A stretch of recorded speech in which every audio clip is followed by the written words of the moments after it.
their skin? I wouldn't describe them as vile. I have a fascination for them, you see. Because you want to acquire one?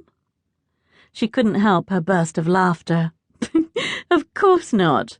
If being left-handed is gauche, only imagine what the gossips would make of my having a tattoo. It's simply not done. Yet you thought that those fellows, gentlemen of rank no less, might have them. I hoped they might. How else am I to get a close look at one?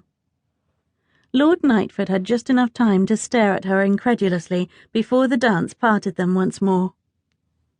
But the music couldn't drown out the memory of her brother's rant on the night before his death. I should have known that the scoundrel was a card cheat when I saw the sun tattoo above his wrist. What lord of any character would defile his body with such a thing? What lord, indeed? A lord who would ruin a man for his own profit and drive him to throw himself into. Delia choked down her futile rage. She'd believed Reynold when he'd sworn never to pick up Papa's habits, when he'd claimed to prefer caring for their estate, Camden Hall. But he'd proved just as reckless as Papa. Not only had he gambled, but someone had cheated him out of everything. She would find out who it was. She would trap the scoundrel into cheating again, and then threaten to expose him if he didn't pay back the money he'd stolen from Reynold. Unfortunately, Reynold had refused to name the card cheat, no matter how much she'd begged him to.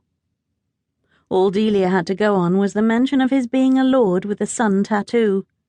She'd been searching for such a man the whole time she'd been in London for her debut, but it hadn't been easy.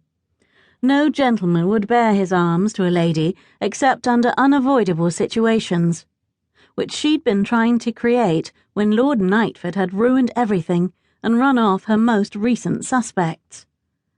Now she'd have to find her information another way. Perhaps from his lordship, assuming he was as much a gossip as his cousin. He approached her in the dance again. So you want to see a tattoo in the flesh? On the flesh, to be more precise. She forced a light smile to her lips. It grew harder by the day to hide her desperation for the truth. Do you know anybody who has one? No one respectable enough to introduce to you. So, no gentleman. Bother it all. Gentlemen do not have tattoos, he said firmly, which didn't help her at all. And why on earth would you have a fascination with them anyway? It's not exactly a ladylike pursuit. Nightly visits to the stews aren't a gentlemanly pursuit either, yet that doesn't stop you. He lifted an eyebrow. I see my cousin has told you quite a bit about me. Enough for me to be aware of your proclivities. How unfair, since I know nothing about your proclivities, beyond your fondness for tattoos. Do you tipple sherry? Write lurid novels? He leaned nearer to whisper. Embroider secret naughty messages on fire screens? A laugh sputtered out of her. He was trying to distract her from his own vices by being charming, blast him, and it was working. I'm afraid I don't embroider much of anything. I'm horrible with a needle. She stared him down. Besides, secret naughty messages seem more your type of proclivity. Trust me, when I spend my nights in the stews, I don't need secret messages. I say exactly what I mean. So you admit to spending your nights in the stews? Why wouldn't I admit it? It's the truth. He swung her about in a turn, making her feel light-headed. I take it that you disapprove. I have no feelings about it either way. She actually preferred honest rogues to lying gentlemen. Not that this rogue was interested in her. He was decidedly not.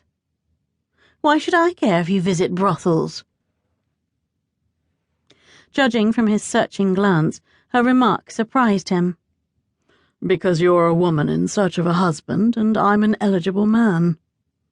She lobbed that nonsense right back at him. Are you, really? I was under the impression that you weren't remotely eligible, being in no haste to marry. And in truth, sir, neither am I. I can see why.